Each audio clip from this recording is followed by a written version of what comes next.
بسم الله الرحمن الرحيم. اللهم صل وسلم على سيدنا محمد وعلى آله وصحبه وسلم. أستأذنكم بتكلم باللغة الإنجليزية اليوم. بس أرحب فيكم كلكم. Welcome everyone. We are honored to have everyone attending today, and we are more honored even to have our incredible panelists and incredible speakers with us today.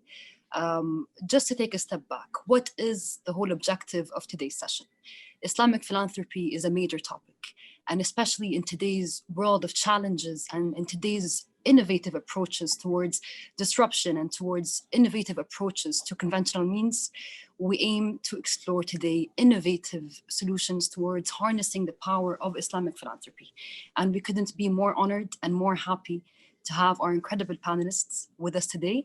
I'll give a very brief intro on the incredible panelists that we have today, even though keeping in mind I would need a full hour just to give one intro to one of our panelists today. So I'll try to make this very short. We have Dr. Saleh Sleiman Al-Wahabi, who is the Secretary General of the World Assembly of Muslim Youth, in short, WAMI. We are honored to have you today. And we also have Ms. Maya Malik, who is the Chief Executive Officer of Amani Advisors Global Office. And she's also the first woman advisor in the firm. We are also very honored and pleased to have you with us today. And we also have Mr. Muhammad Agha, who is the head of special projects, CEO office of Crescent Enterprises. We have Mr. Ashraf Ali, director and regional head of Sharia Advisory and Governance, CIMV.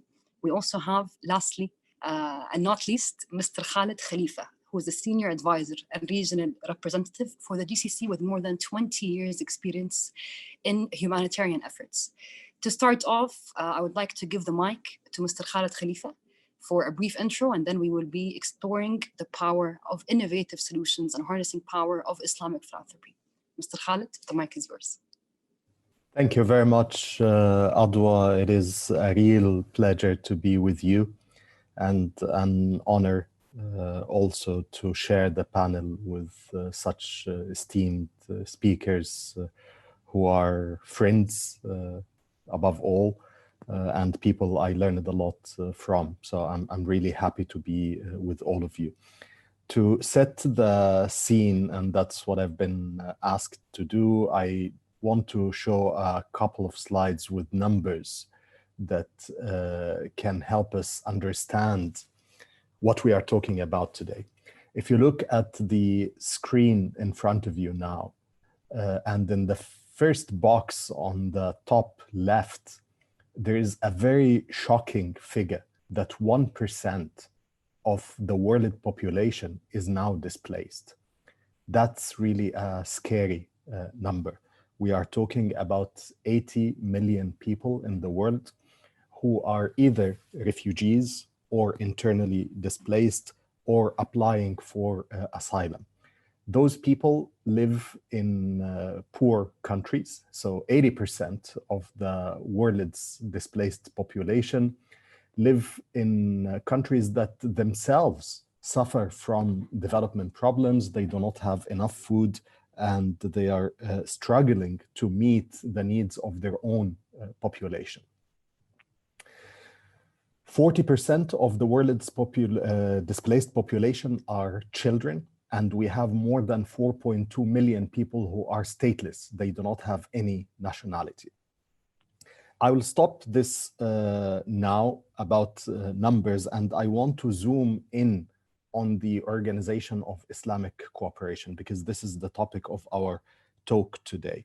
As you all know, the Organization of Islamic Cooperation is the second largest organization in the world after the United Nations, with 57 member states. But those 57 member states are not on equal footing when it comes to development status, when it comes to the standard of living. We have 28 of those countries who are food insecure, who are suffering from development problems, and 21 of them are considered least developed. That is a very big number. That's more than where we would find anywhere else in the world. Also, if you look at the number of people who are living under the poverty line, by all means, the figure for the Organization of Islamic Cooperation is double the world average. So people who are living under the poverty line in the Muslim world are twice their equivalents anywhere else in the world. And this makes it a no-brainer to resort back to Islamic finance and think of how Muslims can help Muslims. Because in the world we are living now, people need to look after themselves, basically. And we started to speak more and more about South cooperation, about trying to find innovative models of finance. When it comes to Islamic finance in particular, and I want to make a few definitions to help myself and my co-speakers set the scene as well and make it easier for the audience to understand what is Islamic finance and how different is Islamic finance from conventional finance. The main difference, if we can pick one difference, is the treatment of risk. In Islamic finance, the whole concept is based on partnerships between the investor and the person implementing the investment. We are talking about many tools that Sharia allowed Muslims to use for trade and daily activities, more than 20 tools. Some of them are suited mainly for the economy, like al-mushar, a lot of those. 5 are more suitable for social solidarity. And those are the ones that we will focus on today, me and my colleagues. On top of those, we have Zakat, and I think all the audience have heard about Zakat. This is 2.5% of the savings of Muslims. We are not talking about the income of Muslims. We are not talking about money that is being invested. We are talking about savings that are not used. 2.5% of a Muslim's saving should go to the poor as a right and not as an act of charity. The second tool, but before I go to the second tool, the size of Zakat, and I'm sure you will hear different figures about that during the day. There is no consensus. By the minimum estimation, we are talking about $250 billion per year. And I will leave this figure there. We'll speak about it later. The second tool is awqaf. And awqaf in the traditional economy means endowments. And this is an old tradition in Islam, 1400 centuries old. And we are talking about reinvigorating this now as a tool of sustainable finance for social solidarity. The third tool that might come today in the speeches of my colleagues is sukuk, and the sukuk in the equivalent in traditional or conventional finance is bonds, financial bonds.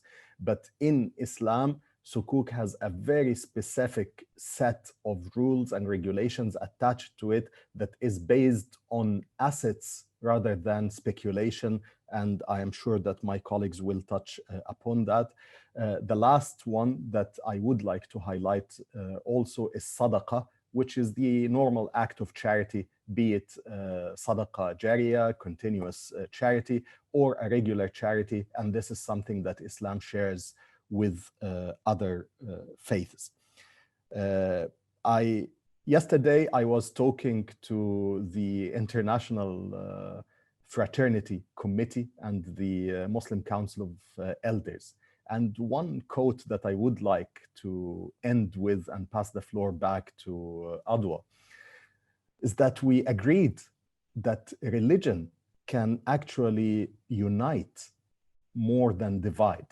Religion has always been perceived in modern history as a divisive sector, that people are divided by religion. But the argument now is that everybody has a faith. Even non-believers believe in something. And religion is a common denominator that should unite people of all faiths around the world. And we should resort to what worked in the past and try to use that to solve modern time problems. I will stop here and I will speak to you again towards the end of the session. Back to you, Adwa. Thank you so much for this amazing foundational remark that could pave the way for inshallah, the rest of our session. I think the figures that you've shared are absolutely astronomical in terms of 1% of the world's population, whereas the 99% is here for the 1% end of the day. And I think regardless of religions, as you mentioned, Mr. Khalid, this is a humanitarian issue. Whereas we need to speak from a human to human, regardless of any gender, regardless of any nationalism or anything to that regards. And this is why the topic of our session today is of extreme importance for everyone, regardless of religions. Just to start off, I'd like to direct all of the attendees. You have a chat button in the platform that you are currently using. If you have any questions whatsoever, we have allocated 30 to 45 minutes of our session today to address and to also engage any questions that any of you might have. To start off our discussion, I'd like to ask Ms. Maya Malik. And I think definitions are extremely important to just kick off the rest of our session today. To start off, we would like to hear from you, Ms. Maya. How would you define Islamic philanthropy as we know it today? And moreover, how would you define ISF and Islamic philanthropy together as well? We would love to hear from you, and the mic is yours. Thank you, Adwa, and thank you to the organizer for inviting me to be part of this session. Adwa, I think you deserve at least 1 hour of introduction, knowing all your achievements as well. It is my honor to share this panel with all the other esteemed speakers, and thank you for the question. I think Brother Khalid has alluded, quite a lot about what Islamic philanthropy is, and if I can add on to that, basically, I think, we've been hearing about the differences between Islamic finance and traditional finance and conventional finance, if you like. But this is one area where there is a convergence between Islamic finance and traditional finance in terms of philanthropy, in terms of social finance. So this is one area where there is an overlap and a convergence between these two spheres. And I think it's quite simple. It's about doing good. It's about our attempt to achieve the objectives of Sharia. It's about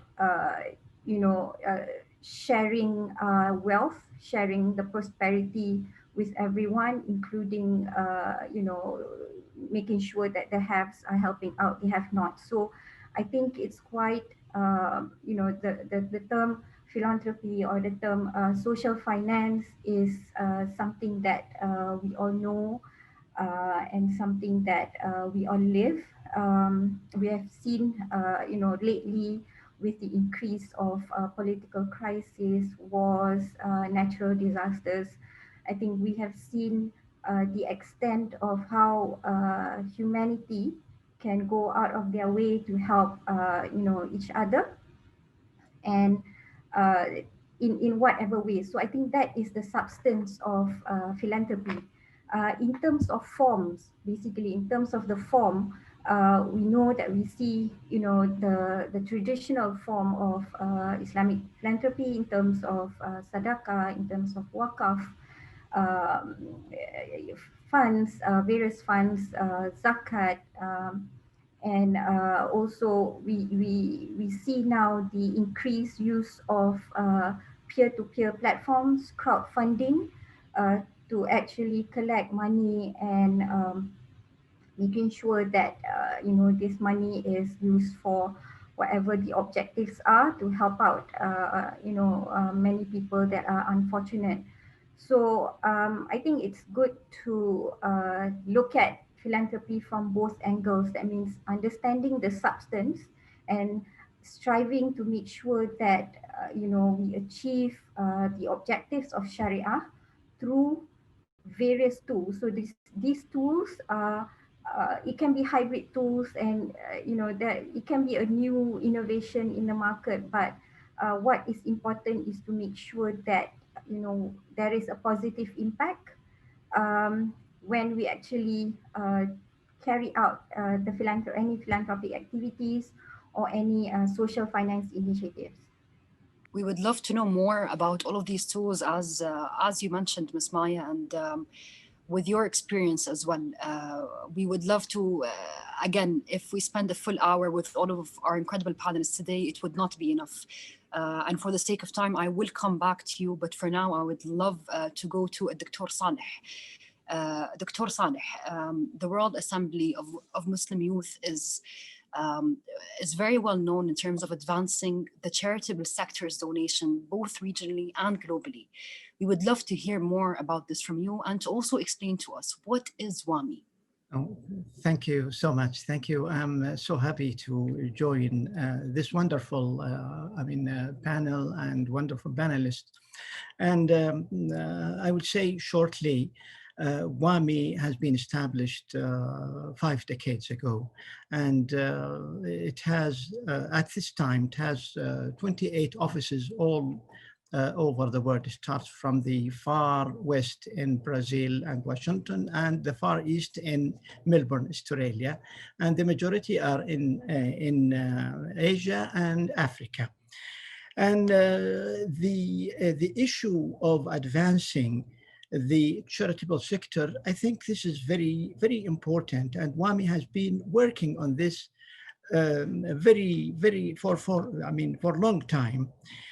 One part of it that we found that the Muslim organizations, or the organizations in the Muslim world or in the Muslim community, the minority as they call it sometimes, they lack sometimes expertise, and they lack also support.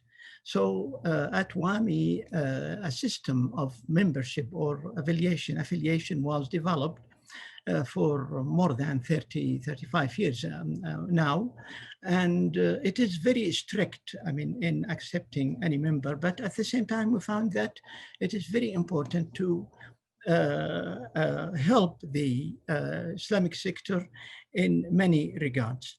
In these organizations, when they became members with WAMI, they have priority in WAMI programs, in training, in projects and scholarships, and like those.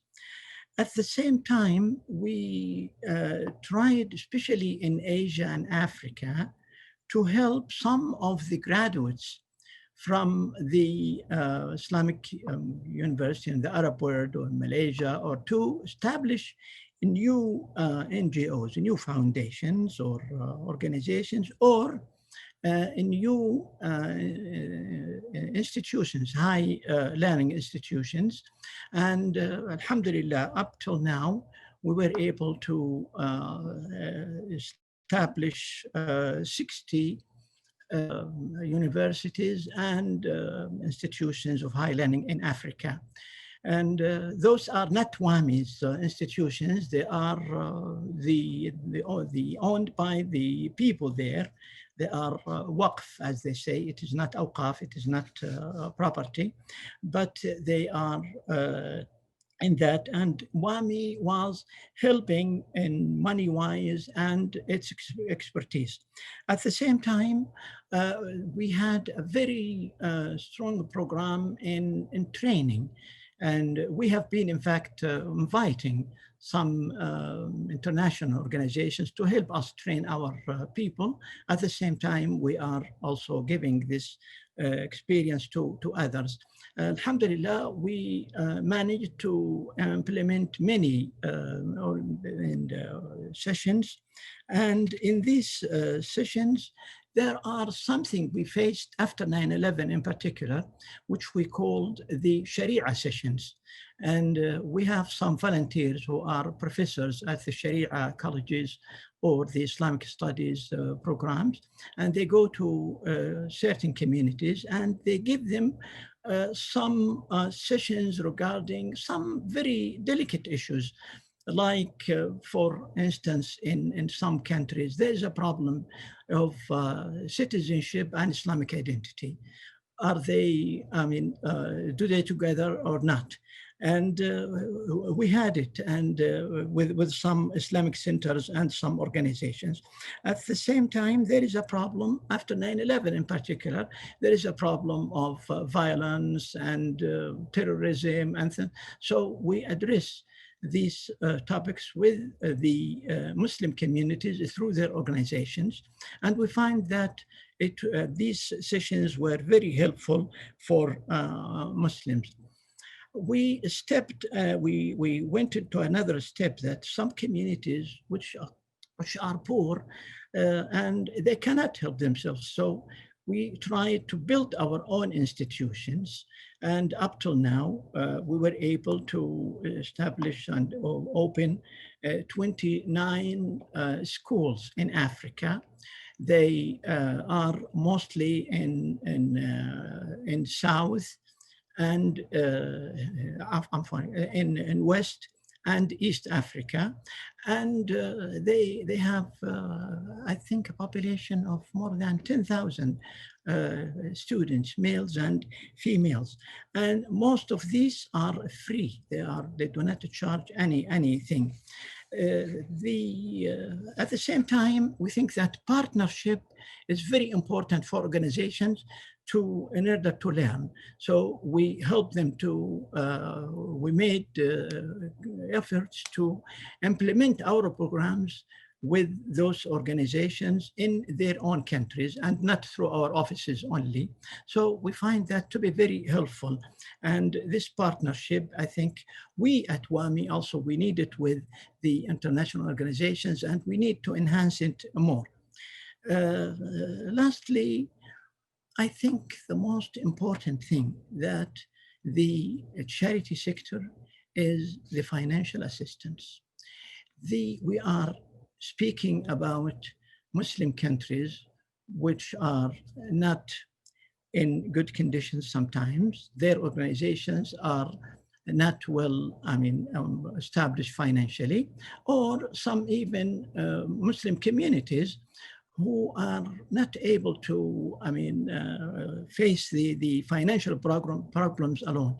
So we step further with the collaboration with the donors, and we offer the financial assistance to these organizations and to these Muslim communities, either through a project or through a program, but we have very strict system regarding this, because the money and the problems of sometimes spoiling money. So we did have a very strict system regarding this, either through our offices or with the organizations which are members with WAMI. Thank you. يعطيك ألف عافية, Dr. Saleh. And you mentioned partnerships and the importance of partnerships as well. We have a popular quote in Arabic which says, يد واحدة ما تصفق, which means one hand cannot clap on its own. And this is where I think the absolute importance of partnerships in this day and age, especially with the social internet and connectivity, whereas someone 10,000 miles away could reach someone within a split of a second online. The pave of the future in partnerships should only go up and up, inshallah it will. Thank you so much for explaining this to us, and we're so proud of all of the achievements that you're doing. 60 universities, 29 schools, mashallah la quwwata illa billah. This is incredible. Allah ينفع فيك يا رب. For now, I'd like to go to Mr. Muhammad Agha. Mr. Muhammad Agha, thank you so much for joining today. And I have a very difficult question for you. It's an absolute honor. So as our colleague, Mr. Khalid, mentioned, Islamic philanthropy, zakat, awqaf, and sukuk have been more than 14 centuries old, right? Yet, mashallah, la quwwata illa billah, we still see an upheaval of interest from both Muslims, non-Muslims, people that have faith, or as yani also mentioned, the general population is seeing the importance and the impact, more importantly, of Islamic philanthropy. We would love to hear from you. Why this buzz and why is it working? Mike is yours, Mr. Mohammed. شكرا أختي عدوى, and thank you for flagging the term impact. I think it should be the center of any effort that we undertake today. And allow me, obviously, to thank UNHCR for inviting me to this respectable panel. It's a very important discussion. Now, going to your point straight away, I think it is more appealing today than ever before to say that the world is changing. I think in 2020, the world has changed in ways that we've never seen before. Why is Islamic philanthropy becoming the center of attention, although it's been there for centuries? It's because the typical sources of funding are shifting. The typical donors are shorter on resources by the day. The world has went through a number of recessions, and many recent reports by investment banks, by NGOs and foundations, who are monitoring the shifts in wealth. Everyone is pointing at the South and the Southeast. So the shift is moving that way. And this wealth will be managed by a lot of young people, right? Now, obviously, over the recent years, unfortunately, we can witness that the majority of crises around the world are taking place in Muslim majority populated countries. La yiftahu malik fil Medina, so I will not take my brother Khalid's place here to talk about the spread of humanitarian crises. ولكن from our view, it is really sad that unfortunately Muslim majority countries are host for the majority of the world's problems. Therefore, and as Khalid very well put it, people have to take care or to look after themselves. That's why Muslim philanthropy is being at the center of focus today. Now, allow me just to take the participants and my colleagues on the panel here just a few years backwards. In 2000, Kofi Annan launched the UN Global Compact to invite the private sector to contribute to sustainability and sustainable development goals. Before then, the private sector was antitrust. So the UN really led a movement to bring in collaborators beyond the government sponsors, if I may, to the table of humanitarian and development assistance. Today, and namely in 2015, Ban Ki-moon also invited Crescent Enterprises CEO, whom I represent today, to a high-level panel for humanitarian financing. And they were studying the humanitarian financing gap. Back then, it was around 16 billion. Imagine in 5 years' time where we are today. So it's a massive, massive gap that's widening and deepening. And the results of this humanitarian financing panel came up with a number of recommendations, a couple of which focus on Islamic philanthropy, tapping this untapped resource, because the majority of giving within the Muslim world happens in private settings because of the importance of compliance with Sharia principles and trust. So even if you hear about a Sharia compliant implementing partner or party, you would need to trust them. So Islamic philanthropy has been local for quite a while. We want to have it cross the border, and the entire global community is trying to achieve that. The UN is leading a movement. I think they are succeeding day by day. I know that we're not here to blow each other's horn, but I believe Khalid and his team are doing a fantastic job in focusing on impact more than the dollar figure. And they're driving a movement in bringing Islamic philanthropy to the international table of giving. And we are on our end. We're trying to unleash a couple of platforms. This year, we launched the Center for Strategic Philanthropy with the University of Cambridge, with the Judge Business School. And this center really focuses on informing, convening, and educating young philanthropists in the East and the South on how to better utilize their philanthropic dollars. And we launched a platform that we call Hasana, which is an international or a global tech platform that brings under one roof the donors and the recipients to be able to communicate, to identify pressing needs and to contribute to them, report back, and increase the level of transparency and accountability within the sector. I'll stop right there. I won't hijack the time for my other panelists, but I'll look forward to follow on this in your next intervention. Thank you. We look forward to that as well. And thank you so much for your comment on impact, because even if we look at general return on investment, on conventional investment methods, ROIs, right? This is how every single venture capitalist, stock trader, whatever it was, ROI is the basis of where to invest and how to invest. And in Islamic philanthropy and in Islamic finance as well, impact is technically ROI. And thank you so much for noting on that. And I look forward to coming back to you, Mr. Mohammed. For now, I would love to go to Mr. Ashraf Ali. And I think Mr. Mohammed actually paved the foundation for my next question perfectly. Because if we were talking about financial institutions, we would all love to know the impact and how could Islamic financial institutions help in the development efforts. Moreover, how would they help in actually realizing the full potential of Islamic philanthropy? How many minutes do I have, Adwa? I'm sorry? I'd love to say a full hour, but the mic is yours. Okay, alhamdulillah, wassalatu wassalamu ala rasulillah, rabbi shrah li sadri yassir li amri wa hlul 'uqdatan min lisani yafqahu qawli. I think, I used to work in Saudi Arabia, so for 7 years, and then so the fact that Saudi Arabia is hosting this is near and dear to my heart. And when I was at the bank, I was involved in a lot of derivative structuring, and then I started to think, what is the real difference between Islamic and conventional? The lines started blurring for me. And I had the good fortune of visiting IDB. And at IDB, I met Dr. Omar Chapra. And I didn't have a meeting scheduled with him, but I just happened to see his office. And I said, maybe he can help me with this question that I have.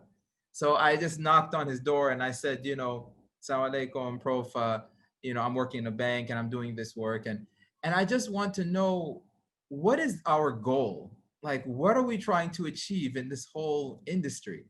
And subhanAllah, he said something that it's been my mission ever since I heard that thing that he said. He said the goal should be to make the financial system a mercy to the world. And he quoted the ayah, وَمَا أَرْسَلْنَاكَ إِلَّا رَحْمَةً لِلْعَالَمِينَ.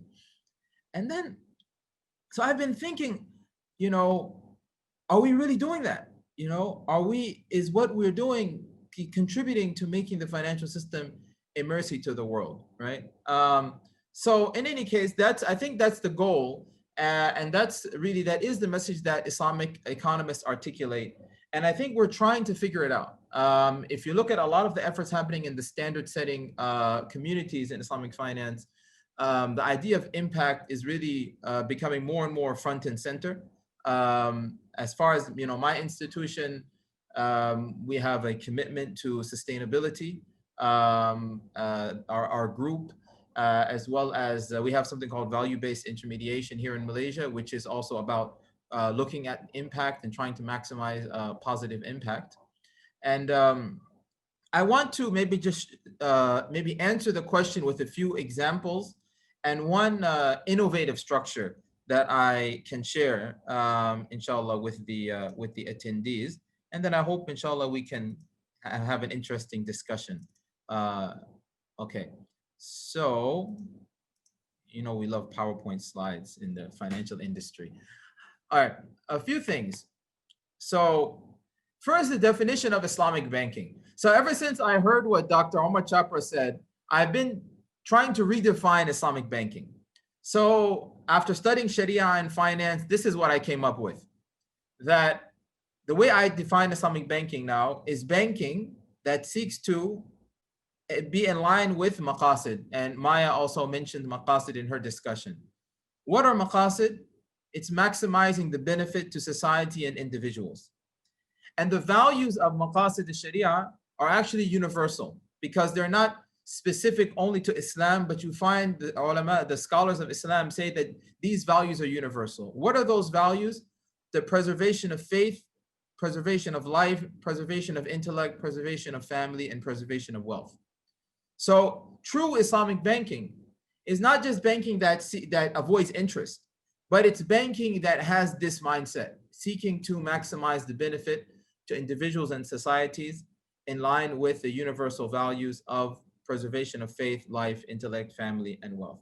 So this is my first step towards trying to realize what Dr. Omar Chapra mentioned.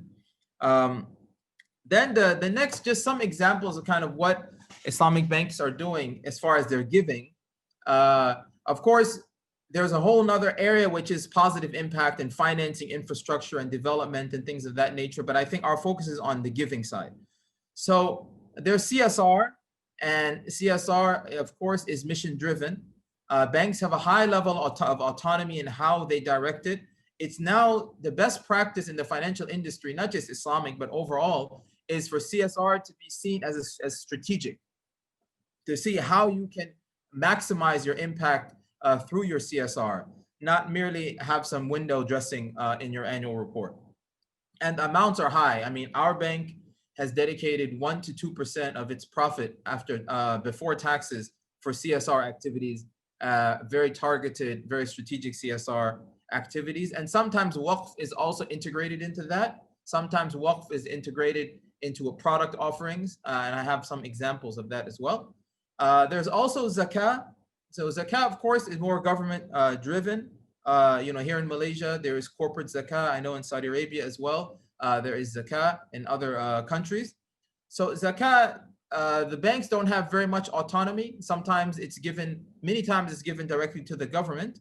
And so the amounts are also moderate. And then there's tainted funds. A lot of people think when they think of giving, Islamic banks and giving, they think of tainted funds.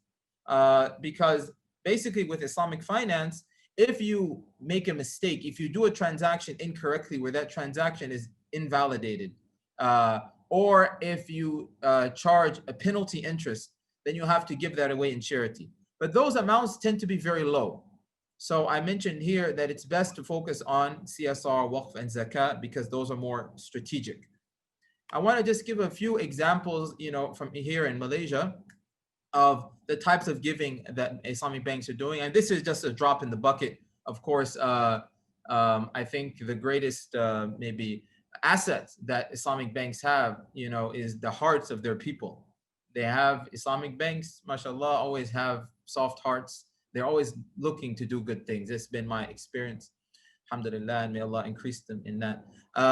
So Zakat supported grants to Asnaf entrepreneurs for job training and starting a business. So this is an example of strategic CSR and strategic Zakat that we're doing. So instead of just giving our Zakat to the poor, we have programs for the poor, but also we have this strategic thing where we partner with a university that offers entrepreneurship training, and then we fund the entrepreneurship training for poor people who have a business idea. And then those who are able to present a business idea that's good after completing the training, we give them a grant. And that's also supported through Zakat. So this is one example of trying to increase the impact, right? Because we have a statement, when I studied fiqh, the mashayikh taught us that the face of the poor person in the land of Islam should not blush from shyness and embarrassment twice, meaning they should ask only one time. And after they ask once, they come back and they are self-sufficient. So these types of empowerment programs are really important. Another example is co-financing of equipment and low-cost housing, also for Asnaf, for poor people. So Bank Islam is also working on a project like that. Another example where it's linked to Waqf, you have some institutions like our institution, we use Waqf contribution as a sort of integrated into our marketing. So if you subscribe to a particular takaful product that we have, then a certain amount will go to Waqf. Bank Muamalat had a product where if you use their credit card, a certain amount of the fees every time you use the card will go to Waqf. So this is these are other sort of strategic ways that banks collaborate with zakah and awqaf. So those are some existing examples, and of course there are many others. Now I want to give sort of one innovative example that I don't think has been mentioned before, and it still hasn't really been implemented in the Islamic space, but I wanted to share this one. And this is basically, we notice that the less a person has, as far as a financial institution, the higher credit risk they are. So the higher the probability that they won't be able to pay. So we find that people who are poor, they don't really have access to financing. And if they have, it's at a very high rate.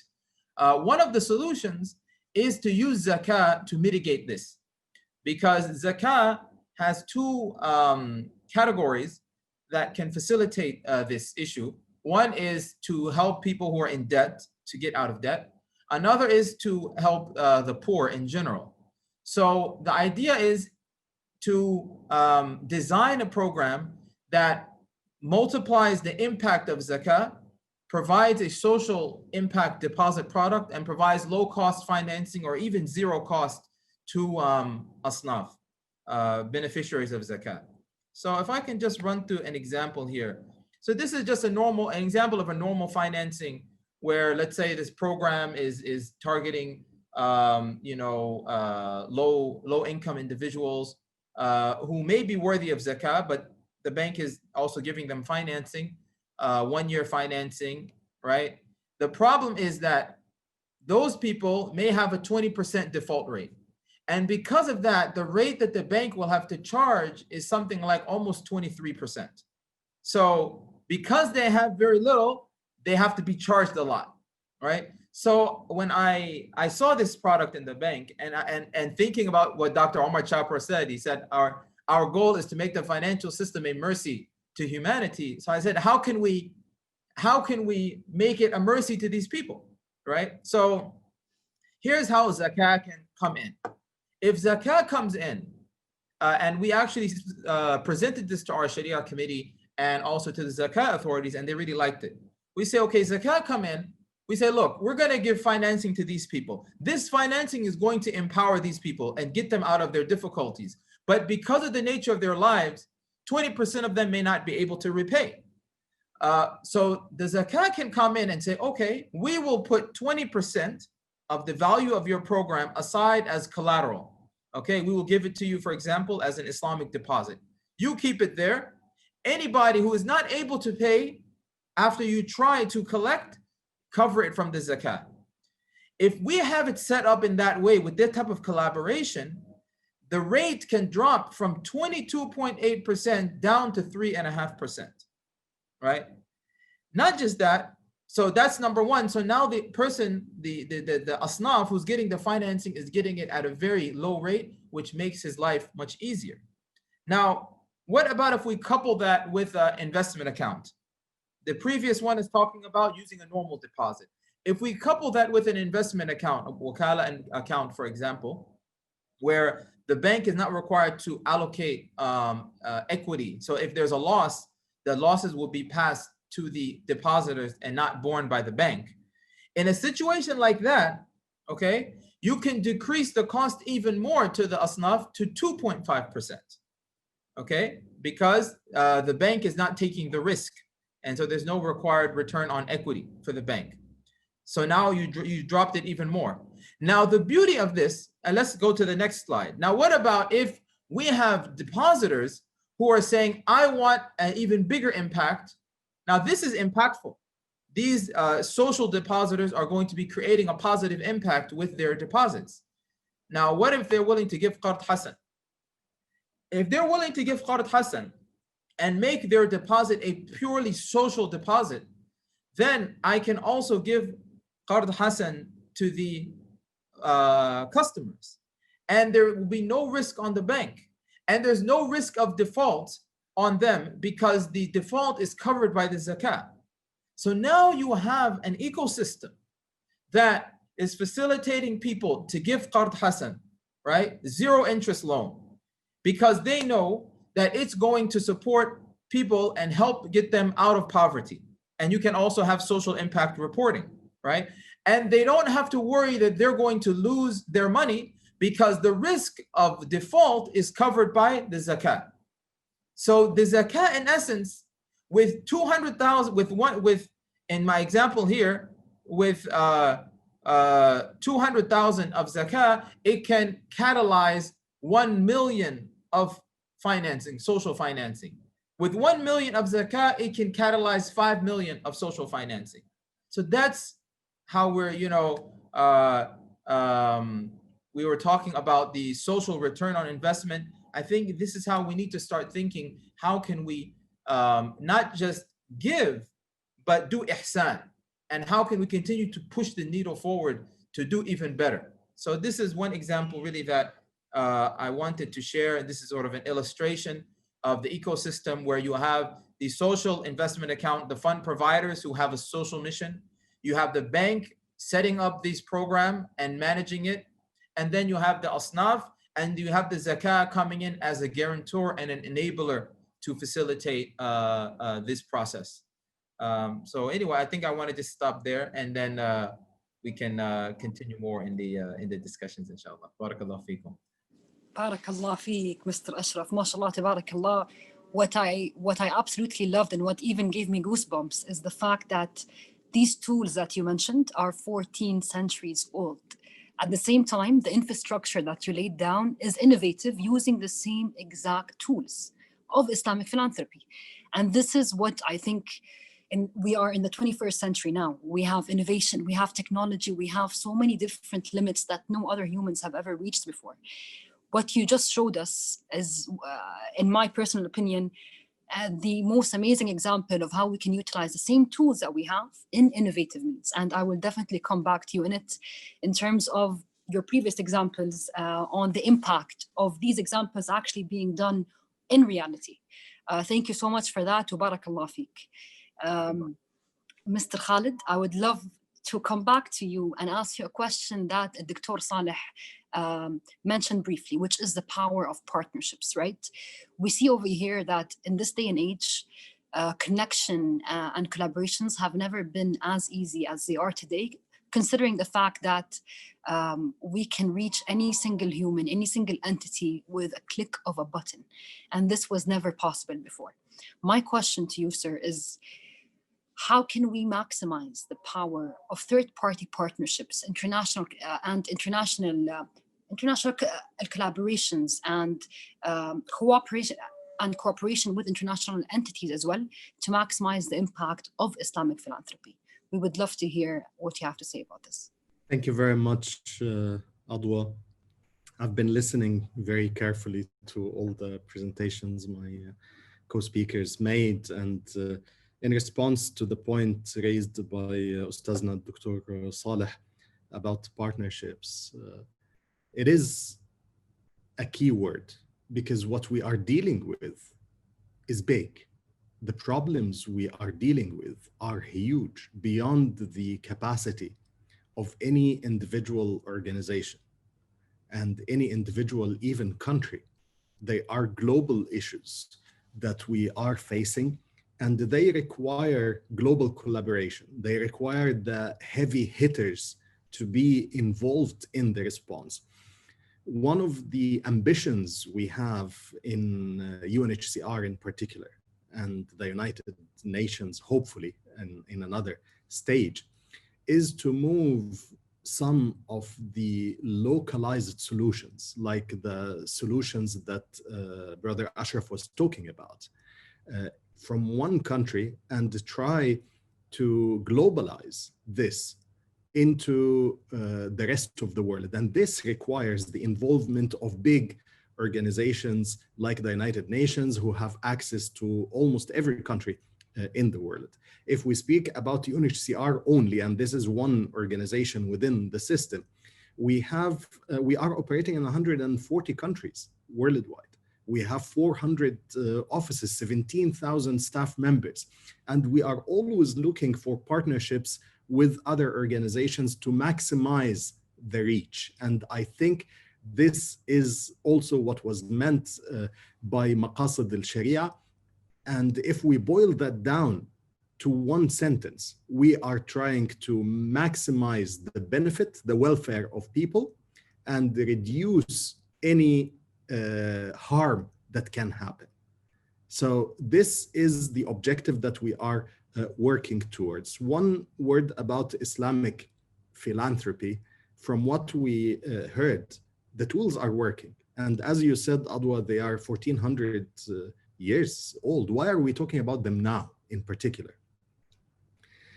The world has tried everything else, has tried traditional, conventional finance, and we keep face day after day, year after year, financial problems. And those financial problems, and they become economic crises around the world, are also not distributed equally. Like wealth is not distributed with equity around the world. Disasters and suffering is also not distributed with equity around the world. The 2008 financial crisis, and I think everybody remembers that, the credit crunch and the financial crisis, that was mainly happening because of unreasonable speculation in the market and selling what you do not have. And this is one of the main principles in Islamic finance, that you do not sell what you have. A Muslim is not allowed, a Muslim farmer is not allowed to sell the produce of that farm before it ripens, not before the plants grow. So the Prophet said that you do not sell your harvest before the fruits ripen. So they asked the Prophet ﷺ, and how do we know that the fruits have ripened? And I said, you see the change in color of those fruits. If this is applied in conventional finance, you reduce the risk by a huge percentage. We tried, and I will end there to give a chance for questions. We tried to apply some of the tools from the perspective of the United Nations. We started with Zakat. We established a Zakat program in UNHCR, and I invite everybody to really check the program online, zakat.unhcr.org, to see how we are doing. We know that there is not enough trust in the UN system sometimes. And this is something that we have to admit. And we need to encourage people and encourage the organization to take drastic measures in order to improve this confidence. So we removed actually the administrative costs completely on Zakat programs. And this is something that cannot be beaten worldwide, because you cannot bring your cost to zero. Whatever you do, there will be a cost. We are subsidizing the implementation of Zakat, and this is an opportunity for any entity around the world to partner with UNHCR. And I keep saying that to Muslim organizations, if you are collecting Zakat or distributing Zakat, it's a religious duty now, actually, to do it with the entity that will cover the administrative cost, because you are asked to be efficient by religion. You are asked to deliver with the minimum cost. And we have satisfied all the Sharia requirements, from having the fatwas, the non-interest accounts, and all the other elements. It is an experiment. Again, I want to conclude here by saying that without the involvement of global organizations, regardless of whether we agree on their mandates or not, I don't think Islamic finance tools will achieve the reach required from them. Thank you very much, and back to you. يعطيك ألف عافية. Amazing note, honestly, on what we all have to do in terms of facilitating what already works. As you mentioned, Islamic finance is a protection means for any investor, for any end beneficiary as well. And we've seen so many conventional mistakes done in the conventional financing industry, whereas today we can reflect back and learn from, and therefore compare the power of Islamic finance and the rules that we've been having ever since 14 centuries ago. Thank you so much for this note. And Ms. Maya, I would love to come back to you and ask you a question that we briefly touched upon, which involves the scholars in Sharia, right? I want to ask you, what's your view on the role of Sharia scholars in developing innovative solutions and in actually supporting these innovations? And how can we ensure together within Islamic philanthropy and Islamic finance that we are still within the boundaries of our ruling as Muslims and within Muslim communities and leaders all around the world? Okay, thank you. Thank you, sister, for the question. Sharia scholars, basically, I think they have always been encouraging and have always been on board in innovating, existing instruments, in looking at new ways of harnessing new potentials and new ways of catching new opportunities in the market towards developing, not just in relation to social finance, but also in relation to developing the Islamic finance market. And over the years, I think for where Islamic finance is at right now as compared to maybe 10, 15 years ago is very different now. So in terms of the growth trajectory, it's very high and very fast. And in line with that, I think we've seen there are a lot of initiatives from standard setting bodies, from central banks, from the relevant authorities to actually put in place a strong and robust governance framework and legal framework to make sure that Islamic finance is very much stable and consistent throughout the way. So I think as part of that Sharia governance, we have the function of the scholars, very much transparent and clear in relation of what their role is and whatnot.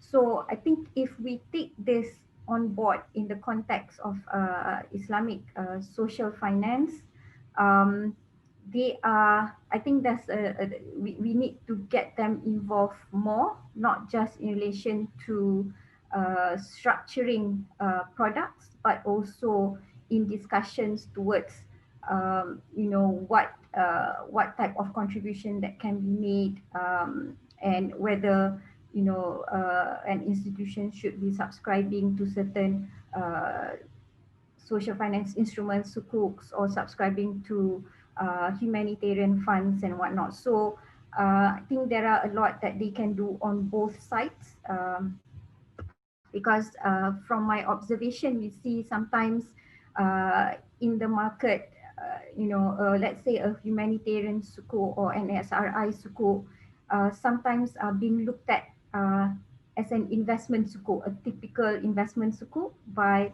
the investment team or the credit or the risk team. So I think moving forward, more participation from the Sharia side, especially in this space, would be may give more added value to look at certain aspects that may be not obvious, that may not be obvious. I think in terms of ensuring that innovations are still within the boundaries of Islamic rulings, I think this is where all the standardization of rulings and regulations, all the the legal framework, the Sharia standards being issued actually in place right now, so that will help to minimize any breaches, any potential non-compliances in the market in relation to such products. So I think moving forward, probably we can look at give emphasis on how to make it easy for social finance instruments to be issued, and to be put forth for subscription or for participation by the institutions or even the public. I mean, looking at how the market is right now, I think unfortunately Islamic finance, although we have already the instruments from from many thousands of years ago, but we are quite lagging behind our conventional counterpart in this space, in CSR, in ESG, from a large scale perspective, I think. I think we have to look at what are the available or existing instruments out there in the conventional space and see if we don't have to reinvent the wheel, what we can emulate, and if it's a formula that has already worked, I think we can look at those structures, so that we don't have to incur more cost and more time to reinvent the wheel. And moving forward, basically, I think we've spoken, all the panelists have spoken about impact. So putting forth a requirement for impact measurement reporting will help to build trust and increase credibility and transparency. So this should be part of the the governance aspects of any social finance instruments, as well as I think there are funds and platforms out there that are working towards aggregating funding into various initiatives. I think this is a good effort and a good initiative, so that you have people or institutions in the middle to design a solution for both parties, basically the funder and the recipients, in matters that goes beyond straight aids, just financial aids, because sustainability of contributions is always an issue as crises increase from day to day. So I think these platforms, these intermediaries in the middle that can help to empower the refugees or the people in need to be more self-sufficient, to address mental health, especially in women, so that because they are the ones nurturing and bringing up the children. So on top of giving them financial aids and things that they can use, I think we should also look at funds or initiatives that take the time to sit next to a widow probably and see what they can do to actually make all these refugees and displaced persons or needy or the poor people to be more self-sufficient and not only relying on donations and charities. Makes perfect sense. And why reinvent the wheel if you have something that is already working? I believe Mr. Ashraf has a comment here. The mic is yours. Yeah, barakallahu feekum. I mean, you asked about the role of Sharia scholars, right? And I think a lot of people, when they look from the outside, they don't realize what is the role of Sharia scholars in Islamic banks, because the role of scholars in Islamic banks is in essence to tell them what's allowed and what's not allowed, right? So if something is allowed, the scholars cannot tell them, no, this is better. They cannot force the bank to go towards what is better, okay? They cannot force the bank to give philanthropy in particular ways or do things to help the society in particular ways if that's not an obligation, okay? Now, in Malaysia, there are attempts to try to bridge. Now, who can do that? Who can direct the bank to make these choices that are more socially positive or socially impactful? Basically, the board of the bank and the senior management of the bank. Now, the scholars are not represented in the board of the bank and the senior management. And so in Malaysia, there is a move to have one of the scholars also be appointed as a board member to connect the two. So this is one effort, but I think that there is a need for a new philosophy. Because one of the things that I was responsible to do in my institution was to help design the framework for positive impact financing. And I wanted to come with an Islamic philosophy. And when I did a lot of research, I couldn't find a clear philosophy. So the philosophy that we ended up coming up with was that sort of from the perspective of corporate citizenship and what's your responsibility. But we looked at it from an Islamic lens. As an Islamic person, okay, you have something called Fard Ain and you have Fard Kifaya, all right? So your Fard Ain is your individual obligations. As an Islamic corporate person, you also have Fard Ain, which is mainly to stay away from the prohibited. Stay away from riba as an institution, stay away from riba, gharar, haram transactions, don't finance alcohol, gambling, those kinds of things. But what about your Fard Kifaya? What about your social obligation, your collective obligation? So this is where this is not discussed much in Islamic finance. What is the collective obligation that if the Islamic banks don't do it, it won't get done? And I think that's where the UN came with this concept of positive impact, with the idea that the SDGs cannot be accomplished by government intervention alone. You need the private sector to come in and fill the gap, right? So basically, we said that there are things that are Fard Kifaya, a collective obligation. The areas of gaps where the government is seeking to achieve, if we take the SDGs as a benchmark, achieve the SDGs, zero poverty, good education, all of those, the 17 SDGs that I'm sure all of us are familiar with, but where the government is saying, I need help in this, right? Then it becomes the obligation of the people who have wealth and who have means to help, because if they don't help, then there will be a shortfall, right? And the means and the finance, the money is generally, concentrated in the financial institutions. So I think there is a need for, when we talk about Islamic scholars, there is a need to revive the concept of Fard Kifaya.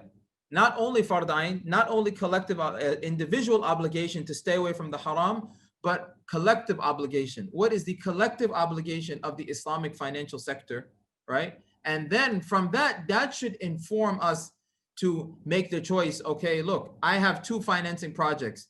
One is for, you can say, for infrastructure that's going to help the society. It's going to give me a certain return on investment. Another is, for a luxury development that is not going to necessarily move the needle on the social, fulfilling the social needs. It will become an obligation to do the socially impactful one because it fulfills your Fard Kifaya, right? I have not heard that argument, and I've been trying to actually mention this to the scholar and trying to make this argument that we need, if we want to really take this forward, we need to address it from a philosophical level, and I think that the Fard Kifaya, the collective obligation, really is the key. يعطيك العافية, Mr. Ashraf. Thank you so much for this note. And I know we are running a bit short on time, so I'll try to be very fast. So I hope you can bear with me here. And we do have a few questions from the audience, which I will also try to address, inshallah.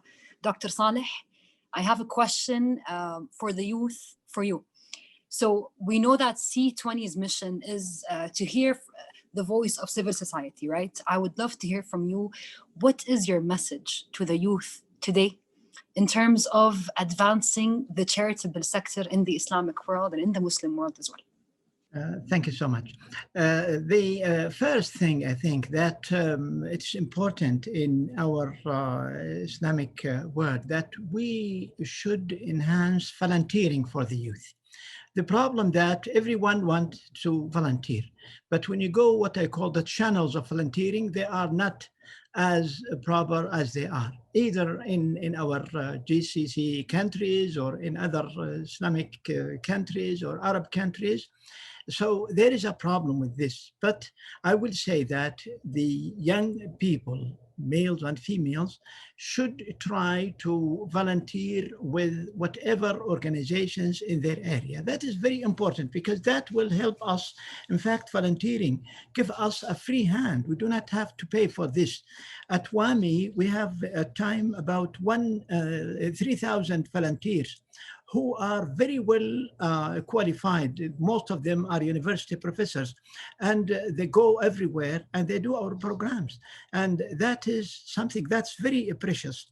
At the same time, I think that we need for the young people to engage themselves with the international organizations, the UN. For instance, now in the Gulf area, we have the UN offices, which I know that the young people are not involved with this as, I mean, it is supposed to. So we need to go internationally and to learn. And I know that some the countries began to have something like this, but we need to go. I think the key issue at this time is volunteering for the young people. Thank you. Barakallah feek. And volunteering is of essence at this point in time with all of the challenges of the world. We do have one question from the audience that I would like to direct to Mr. Muhammad Agha, as it currently overlaps with one of the questions that we have for you as well. The question, my dear sir, is beyond the lack of partnerships, what are the main obstacles that you see today preventing the advancement of Islamic social finance to reach its full potential as we know it today? Thank you, Aziz Adwa. I think beyond the lack of partnerships, and I believe the lack of partnerships is connected to what I'm going to say.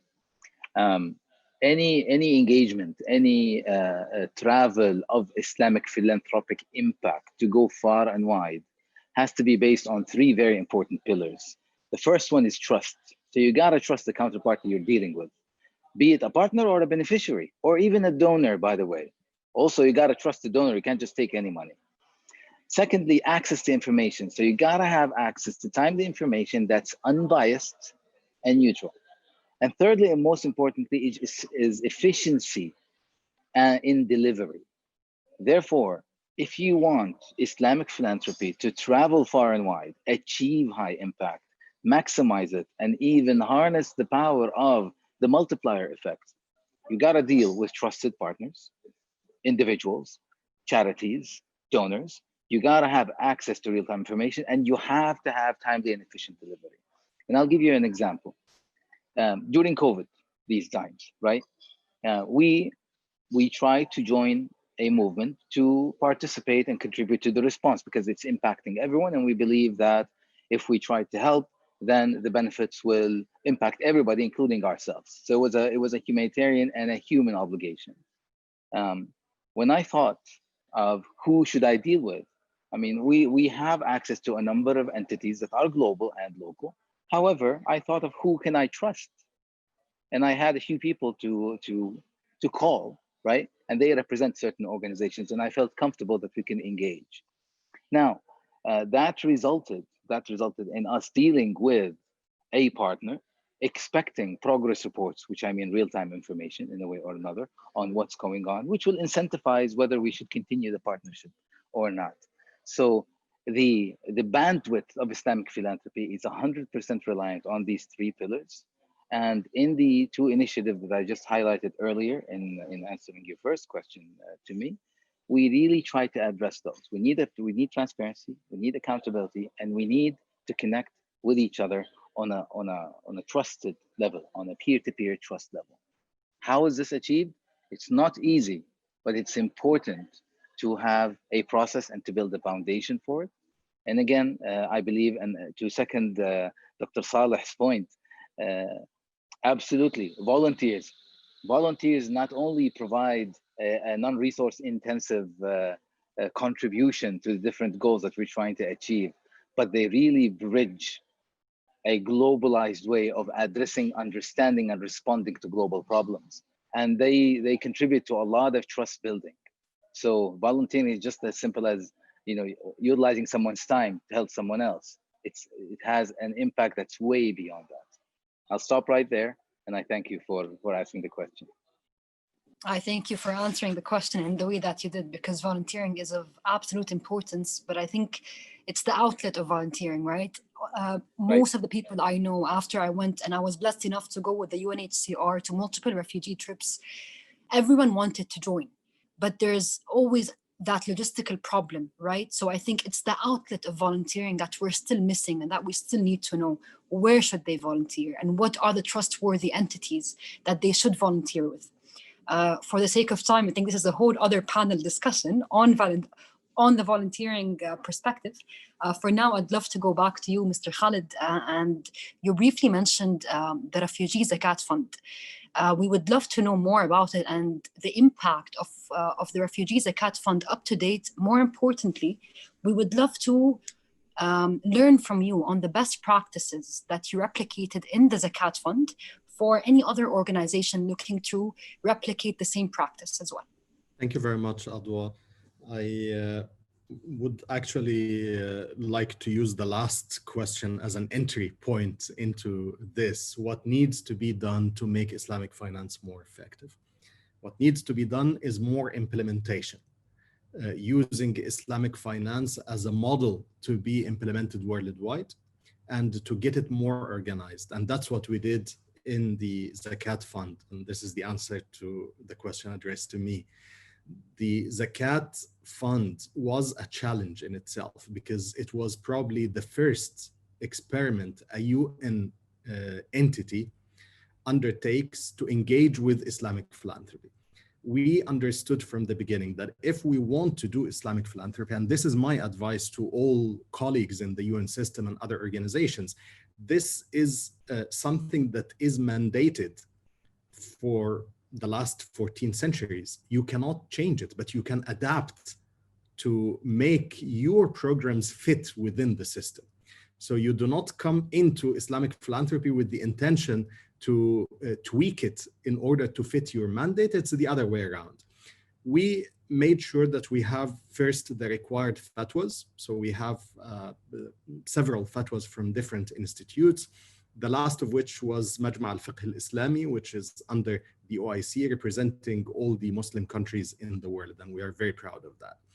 We convinced the organization to open a dedicated Zakat fund that is interest-free, so that we avoid any riba shubhas or suspicion in the process. We convinced the organization to waive the admin fees 100%. So we do not charge any admin fees, and this does not mean we do not incur admin fees. In some countries, like in Yemen, we are paying more than 15% in order to distribute the money, but we subsidize the distribution from other sources. And that brings me to the point that I mentioned before. You cannot be more effective than that. If you find somebody to bear the burden of the distribution, the financial burden of the distribution, the cost, then it is a religious duty actually to engage with this partner. We are distributing in many countries around the world, about 12 countries now. And the question that might pose itself here, why not across the world? Because Zakat is very specific.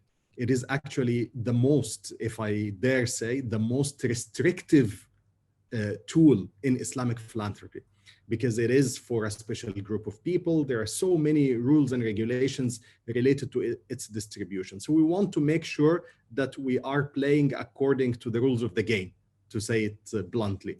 So we are implementing in Muslim countries. We are implementing in the Rohingya context in Bangladesh, in Afghanistan, in Pakistan, in Egypt, in Yemen, in countries where you have Muslim beneficiaries.